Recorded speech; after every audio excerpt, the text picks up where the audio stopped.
सुप्रभात विद्यार्थियों आज कक्षा 6 और पाठ नंबर 6 है दंडक वन में 10 वर्ष। और ये कौन सी किताब का पाठ है विद्यार्थियों? बाण राम कथा। किसकी किताब का भाई? बाण राम कथा। विद्यार्थियों इससे पहले इस किताब में क्या कुछ था, कैसे राम जी वनवास जाते हैं, उनके साथ लक्ष्मण और सीता भी जाती है, कैकेयी को कौन बकरा देता है, कैकेयी को जो मंथरा दासी होती है जो वो उसको राम के विरुद्ध उसके कान भर देती है। इसको लेकर मतलब राम का वन गमन, उसको लेकर भी मैंने एक वीडियो अपने यूट्यूब चैनल, जो मेरा हिंदी का यूट्यूब चैनल है, उसमें मैंने डाल दी है विद्यार्थियों। उस वीडियो को भी देखिए ताकि आपको जो है बाद महाभारत कथा याद हो जाए, सारे पाठ समझ में आ जाए। विद्यार्थियों बड़े ही आराम से और बड़े ही सहन तरीके के माध्यम से मैं आपको हिंदी करा रहा हूँ और मुझे उम्मीद है कि आप मेरे द्वारा किए गए प्रयत्न से संतुष्ट होंगे और आपको हिंदी समझ में आ रही होगी। तो विद्यार्थियों अगर ये वीडियो आपको पसंद आए तो इसे लाइक कीजिए, कमेंट कीजिए और शेयर अवश्य कीजिए विद्यार्थियों। इसके साथ ही विद्यार्थियों आप लोग बार बार इस वीडियो को देखिए ताकि आपका जो है वो कंसेप्ट या आपके जो है वो डाउट वगैरह क्लियर हो जाएं। पेपर के अंदर इन्हीं में से कोई ना कोई पर्सन आएंगे। तो देखिए विद्यार्थियों आज है दंडक वन में 10 वर्ष। अब देखिए राम सीता और लक्ष्मण जो वन को चले जाते हैं, उसके बीच में एक आपके अध्याय है 5, ये अध्याय 6 है। जो पार्ट 5 है वो आपके सिलेबस में नहीं है। उसमें भरत जी आते हैं और दशरथ की ऐसी दशा देखकर, दशरथ की मृत्यु के बाद में भरत जी का क्या होता है, भी आगमन होता है। अयोध्या की ऐसी दशा देखकर वो राम को मनाने का प्रयास करते हैं, लेकिन राम जी अपने पिता के वचन के लिए वन में ही रहना स्वीकार करते हैं और भरत को पुनः खाली हाथ लौटना पड़ता है। लेकिन वो लौटते हुए राम के चरण पादुका अपने साथ ले आता है और कहता है सिंहासन तो राम जी करेंगे। उसके बाद में राम लक्ष्मण और जो सीता होते हैं वो आगे जाते रहते हैं। उनकी जो चित्रकूट था वो जो है बहुत ही पास था अयोध्या के, इसलिए वो कहाँ जाते हैं? दंडक वन में जाते हैं। तो देखिए विद्यार्थियों दंडक वन के बारे में, भरत अयोध्या लौट चुके थे। जो पाठ का आपका शुरुआत है वो यहीं से होता है कि जो भरत थे, भरत क्या थे भाई? अयोध्या लौट चुके थे। तो वन में कौन रह गए थे? राम,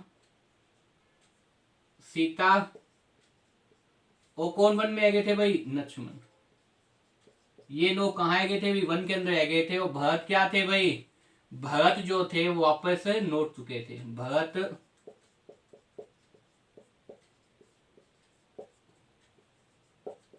भरत जो थे लौट चुके थे, क्योंकि भरत की बात नहीं सुनी गई, भरत की बात को नहीं सुना गया। नगरवासी भी भरत के साथ आ गए थे। सेना उड़ती हुई धून वापस जा चुकी थी। कोनहान थम चुका था। कोनहान का मतलब शोर थम चुका था। 2 दिन बाद चित्रकूट की पेचिश शांति लौट गई थी। पहले वो कहा थे? दंडक वन से पहले राम, सीता और लक्ष्मण कहाँ थे? कहाँ थे भाई? चित्रकूट के अंदर। भरत भी कहाँ आता है? चित्रकूट में आता है राम से मिलने के लिए। कहाँ थे विद्यार्थियों? दंडक वन से पहले राम, सीता और लक्ष्मण कहाँ थे भाई? चित्रकूट में थे। कहाँ थे भाई? चित्रकूट में। चित्रकूट में पैचिश शांति लौट गई थी। चित्रकूट की जो पैचिश शांति है वो क्या थी भी? वापस आ गई थी, वापस दिखाई देने लग गई थी जो भी शांति थी। क्योंकि भरत के आने से, राजाओं के आने से, जनक के आने से जो थोड़ी बहुत अशांति हुई थी वापस समाप्त हो गई। शांत थे पर राम वहां से दूर जाना चाहते थे। पर राम चित्रकूट से चाहते थे भाई दूर जाना चाहते थे। इसका कारण ये है कि एक तो क्या है, चित्रकूट अयोध्या के बहुत पास थी। चित्रकूट में नहीं रहने का उसका कारण एक है कि वहां तपस्या करने वाले ऋषि मुनियों का निर्णय, और राम लक्ष्मण वन में आकर सफाया भी कर दिया था। अब तपस्या में कोई बाधा भी नहीं थी ऋषि मुनियों के।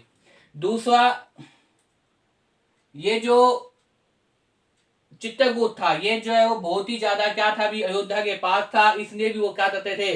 चित्रकूट अयोध्या से केवल 4 दिन की दूरी पर था। कितनी दूरी पर? चित्रकूट अयोध्या से, चित्रकूट अयोध्या से कितनी दूरी पर था भाई? 4 दिन की दूरी पर। कितने दिन की दूरी पर? 4 दिन की, 4 दिन की दूरी पर। कौन था भाई?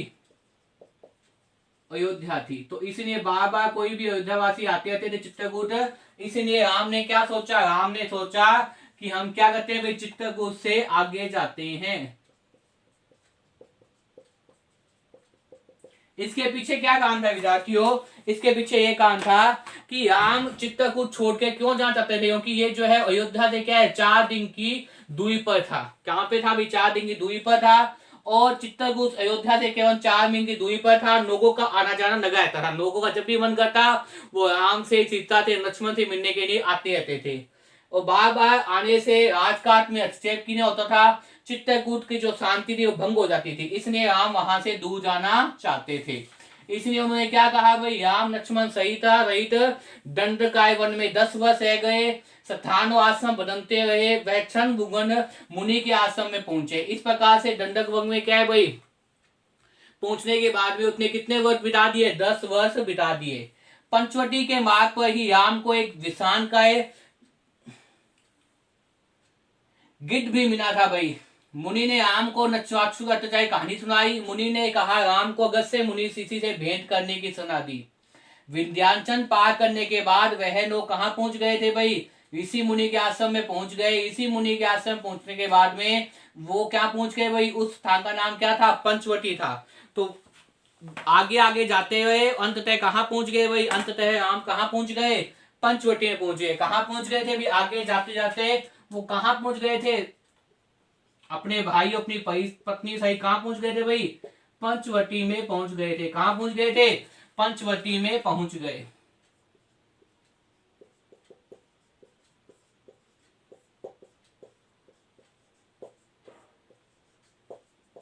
कौन पहुंच गए थे भाई, राम लक्ष्मण और सीता जी कहाँ पहुंच गए थे भाई, पंचवटी में पहुंच गए।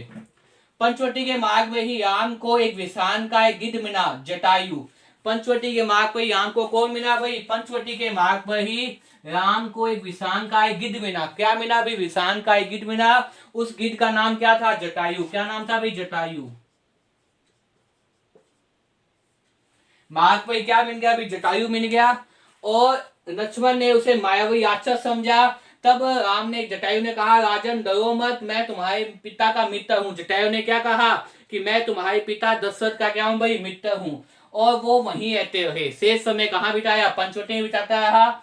एक दिन राम लक्ष्मण और सीता कुटिया के बाहर बैठे हुए थे और लता कुंजो निहार रहे थे, पेड़ पौधों को देख रहे थे, उसके सौंदर्य पर मुग्ध होते गए। तभी लंका के राजा रावण की बहन कौन आ गई भाई, सुपर्णखा आ गई। कौन आ गई थी भाई, रावण की बहन।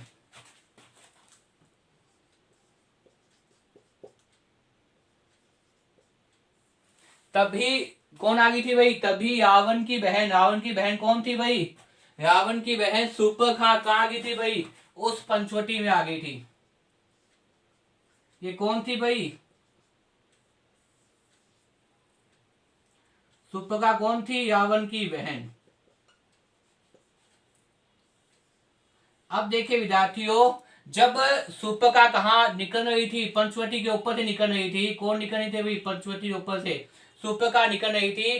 तब उनकी दृष्टि किस पे पड़ती है, तब उनकी दृष्टि पड़ती है राम पर। तब उनकी दृष्टि किस पे पड़ती है भाई, राम पर पड़ती है। किस पर पड़ती है भाई, राम पर पड़ती है। और जैसे ही विद्यार्थियों सुपर्णखा किसे देखती है, राम को देखती है, वैसे ही वो मोहित हो जाती है और वो शादी का प्रस्ताव लेकर राम के पास जाने का विचार करती है। क्योंकि सुपर्णखा क्या थी, एक राक्षसी थी और रावण की बहन थी, इसने मायावी विद्या जानती थी। और मायावी विद्या के कारण उसने क्या किया था, अपना जो शरीर है बहुत ही अच्छा एक सुंदर महीना का शरीर धारण कर माया की विद्या से, मायावी विद्या से उसने क्या कहा राम से कि तुम मेरे से क्या कर लो, विवाह कर लो। लेकिन राम ने एक बात कही कि मैं तो अपनी पत्नी के सहित आया हूँ। उसकी पत्नी कौन थी, सीता। तो इसलिए मैं विवाह नहीं कर सकता। तभी लक्ष्मण क्या आता है भाई, नकरिया लेके आता है रात के खाने के लिए। क्योंकि वहां पे वन के अंदर आग जलाने के लिए क्या चाहिए होती है भाई, नकरिया चाहिए होती है। तब लक्ष्मण को देखती है सुपर्णखा। लक्ष्मण को देखने के बाद में पूछती है राम से ये कौन है। तब राम कहते हैं ये कौन है भाई, मेरा छोटा भाई है। कहते हैं शादी वन में का अकेला है। तब राम कहते हैं वन में तो अकेला है। तब सुपर्णखा जो है वो लक्ष्मण के पास भी जाती है और ये कहती है कि आप क्या करो भाई, मुझसे विवाह कर लो, मुझसे जो है वो संबंध बना लो। लेकिन लक्ष्मण कहता है शूर्पणखा से कि तुम राम से विवाह करने आई थी, राम मेरे राजा हैं, मैं उनका सेवक हूँ, और राम की सेवा करते करते तुम थक जाओगी, सीता की सेवा करते हुए तुम थक जाओगी, इसलिए तुम क्या हो यहाँ से चली जाओ। इस प्रकार से लक्ष्मण ने कहा कि पुण्य राम के पास भेज दिया। राम के मना करने के बाद वे लक्ष्मण के पास गई और लक्ष्मण से कहा मेरे पास आने से तुम्हें कुछ नहीं मिलेगा देवी, मैं तो राम का दास हूँ। कौन कह रहा है भाई? लक्ष्मण कह रहा है कि मैं तो राम का दास हूँ, मुझसे विवाह करके तुम दासी बन जाओगी, मुझसे विवाह करके क्या करोगे? तुम दासी बन जाओगी। किसको कह रहा है अभी? शूर्पणखा को कह रहा है। इसलिए पुण्य कहाँ जाओ? राम के पास जाओ। क्रोध में आकर उसने सीता पे झपट्टा मारा। उनने कहा शूर्पणखा ने कि मेरा इस प्रकार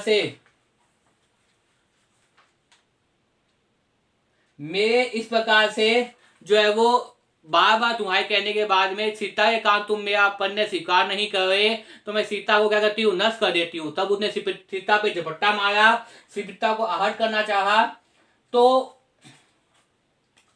लक्ष्मण तत्काल उठ खड़े हुए। लक्ष्मण ने क्या की भी? तलवार खींचकर शूर्पणखा के नाक कान काट दिए। जब नाक कान काट दिए तो शूर्पणखा अपने भाई जो रावण के चचेरे भाई थे उनके पास जाती है, उनको कहती है कि दुहाइयो दुहाइयो। इस प्रकार से खर और दूषण जो वास्तव थे उनके पास जाती है और खर और दूषण से राम से प्रतिरोध देने के लिए कहती है। लेकिन राम अपनी विद्या से खर दूषण का वध कर देते हैं। तब शूर्पणखा कहाँ जाती है? रावण के पास जाती है और बहुत ही क्रोधित होकर कहती है कि मैं तो सीता को लेने आई थी, सीता को तुम्हारे पास ना जाती थी। सीता क्या है? बहुत ही सुंदर महीना है रावण, और सीता तुम्हारे पास होनी चाहिए थी, लेकिन वहां पे जो है वो मेरी ये दशा कर दी। तब रावण क्या करता है? एक तरह से व्यू बनाता है, एक तरह षड्यंत्र रचता है और सोने के हिरण के माध्यम से अपने मामा मारीच को कहकर सोने का हिरण उसको कहता है तू सोने का हिरण बन जा, और धोखे से राम और लक्ष्मण को वन से बाहर भेजकर सीता के हरण करने का प्रयास करते हैं। जब वो सोने का हिरण बनकर क्या है भाई पंचवटी के बाहर घूमता होता है, तब उस हिरण की दृष्टि किस पे पड़ जाती है? हिरण को देखते हुए सीता की नजर हिरण पर पड़ जाती है, जो वास्तव में सोने का है और वास्तव में देखा जाए तो मायावी राक्षस है। तो वो राम से कहती है कि मुझे क्या चाहिए भी? सोने का हिरण चाहिए। राम सारी बात जानते होती है, लेकिन इस समय वो कहते हैं कि पहली बात तो प्रकृति में क्या है? सोने के हिरण जैसी कोई चीज नहीं है। फिर भी सीता ने वन में पहली बार मेरे से कुछ मांगा है, इसलिए वो उस हिरण को मारने के लिए हिरण को पकड़ने के पीछे जाती हैं। लेकिन लक्ष्मण को कहकर जाते हैं कि जब तक मैं नहीं आऊं तब तक क्या है तुम सीता को कहना मत छोड़ना किसी परिस्थिति के अंदर। ये कहकर राम क्या है भाई उस हिरण के पीछे भाग जाते हैं उस हिरण को पकड़ने के लिए। कुटीर निकलते वक्त राम लक्ष्मण को बुलाते हैं और सीता को रक्षा करने का आदेश देते हैं। कुटीर मतलब अपनी कुटिया से निकलते से पहले राम लक्ष्मण को बुलाते हैं और सीता की रक्षा करने को। राम क्या कहते हैं लक्ष्मण से? तो तुम क्या करो भी? सीता की रक्षा करो।